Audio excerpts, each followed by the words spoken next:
Да се зачува културниот идентитет и јазик на нашата дијаспора, тоа може само со заеднички сили да го оствариме, изјави денеска во Штип министерот за дијаспора Џемел Чупи, акцентирајќи на младата популација која е родена во странство, со потреба од нивна наобразба и поблиску запознавање на македонската култура и идентитет.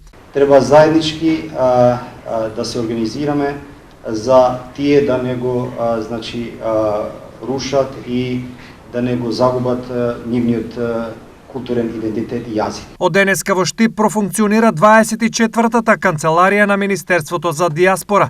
По тој повод, градоначалникот Иван Јорданов и министерот Чупи го потпишаа договорот за соработка. Штип со оваа канцеларија гледа нов правец во комуникацијата со дијаспората за сметка на својот економски развој. Можноста која што може да произлезе од една ваква соработка се однесува на